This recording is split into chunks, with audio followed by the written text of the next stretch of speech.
Halo semuanya, kita semua tahu kan ekonomi Indonesia itu lagi tumbuh kenceng banget. Tapi ternyata di balik itu semua ada satu tantangan yang sering banget kelewat dari perhatian kita. Khususnya buat para tenaga kerja perempuan.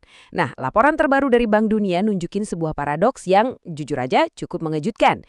Yuk, dalam beberapa menit ke depan kita bakal bedah bareng-bareng. Apa sih artinya ini semua buat kita? Oke, kita mulai dari angka ini, 15,5 juta. Gede banget kan?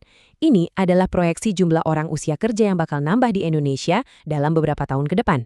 Di satu sisi, ini kan potensi bonus demografi yang luar biasa ya. Tapi, di sisi lain, ini juga berarti tantangan yang super besar. Sekarang, coba kita bayangin gambaran besarnya. Kira-kira 15,5 juta tenaga kerja baru ini nantinya bakal terserap kemana ya di pasar kerja kita?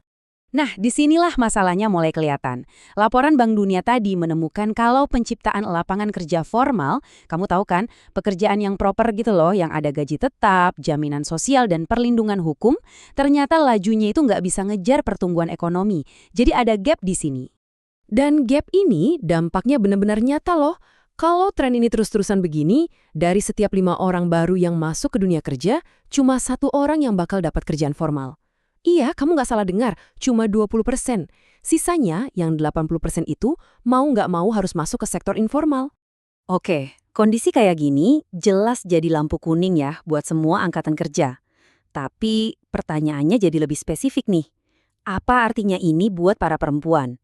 Apa dampaknya bakal sama rata buat semua gender? Jawabannya ternyata enggak. Dan di bagian ini nih, kita bakal lihat betapa kontrasnya realita yang harus dihadapi sama para pekerja perempuan. Coba kita lihat perbandingan ini deh. Kalau peluang untuk semua angkatan kerja itu 1:5, nah buat perempuan, angkanya itu anjlok jadi cuma 1:10. Jauh banget kan bedanya? Grafik ini nunjukin bedanya dengan super jelas. Peluang perempuan buat dapat pekerjaan formal itu ternyata cuma setengahnya dari rata-rata nasional. Ini bukan lagi soal angka statistik aja ya, ini cerminan dari tantangan struktural yang beneran ada di sistem kita. Tapi tunggu dulu, bukannya kita sering dengar kabar baik ya kalau makin banyak perempuan yang masuk ke dunia kerja? Nah, coba kita gali lebih dalam angka partisipasi ini, karena ternyata cerita di baliknya itu lebih rumit dari yang kelihatan. Dan kabar baik itu emang bener kok. Datanya nunjukin kalau tingkat partisipasi angkatan kerja perempuan itu naik terus dari 51,8% di tahun 2018 jadi 56,42% di awal 2024. Kalau dilihat sekilas, wah keren banget dong. Ini kemajuan yang patut kita rayain. Jadi logikanya kan simple ya. Makin banyak perempuan yang kerja, berarti ini kemajuan dong. Kelihatannya sih ini kemenangan buat emansipasi ekonomi perempuan. Nah, disinilah letak paradoksnya. Pertumbuhan partisipasi perempuan ini ternyata mayoritasnya itu disumbang oleh sektor informal. Artinya, walaupun makin banyak perempuan yang bekerja, sebagian besar dari mereka justru masuk ke pekerjaan yang kurang aman, tanpa jaminan, dan seringkali upahnya juga lebih rendah. Terus, kok bisa begini? Kenapa ya perempuan malah lebih banyak yang nyangkut di sektor informal? Laporan Bank Dunia mengidentifikasi ada 2 alasan utama yang saling berkaitan.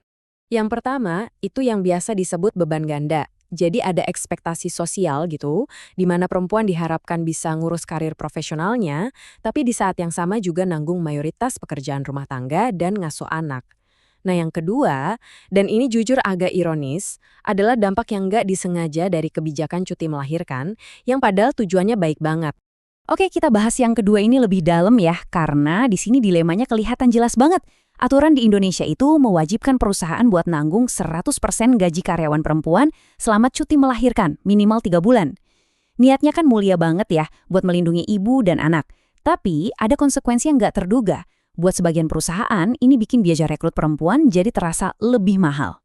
Laporan Bank Dunia ini ngerangkum dampaknya dengan gamblang banget. Aku kutip langsung ya.